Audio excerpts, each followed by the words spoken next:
যাচ্ছে না। আর আপনি দেখুন বিল্ডিং এর পরে উপরতলায় নিচতলায় এভাবে করে রাখছেন, আমি আশ্চর্য হই আপনাদেরকে দেখে। মানে কি অভাবনীয় ব্যাপার। এটা কাগজ দেখি, আমরা ওয়াশরুম দেখি, ওয়াশরুম জান কোনো কাগজপত্র কোনো কিছু নেই।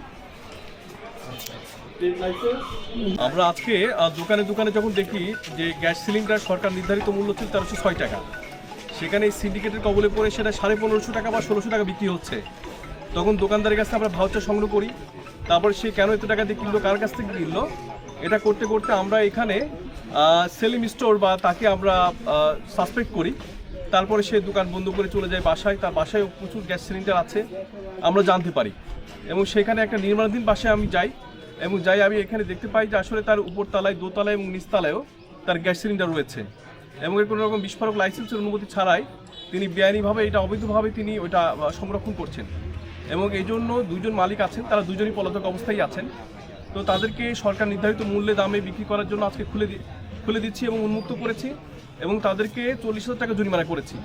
এবং এই ধরনের পুনরাবৃত্তি যদি অপরাধ হয়, তার জন্য মামলা সহ আরও যে কঠোর আইন ব্যবস্থা আছে সেগুলো গ্রহণ করা হবে। স্যার, এটা কি ডিলার ছিল না, সে কি কোম্পানির ডিলার ছিল না দোকানদার? সে কোম্পানির ডিলার হিসেবে আমরা জানতে পেরেছি যে সে কোম্পানির ডিলার ছিল, আইগ্যাসের সে ডিলার ছিল।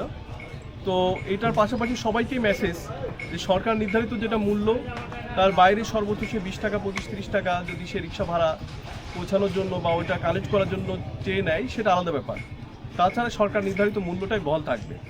ক্রাইসিস থাকলেও এটা বেড়ে যাচ্ছে বা এটা সংকট নিরসন হচ্ছে। স্যার, এটা message KM traders, message KM traders 1306 টাকা। 1306 টাকা বাড়ির মধ্যে এর মধ্যে মনে হয় নাই। আছে আরে যেগুলা খালি হয়েছে তুই আগে ভিতর বেশি হাতে করে নিয়েছি। নয় এত খালি বোতল আসবে কি করে? এমনি এমনি খালি করছে। বাসাবাড়ির মধ্যে এইভাবে কেমনি দিবেন? 1450 টাকা। ভাই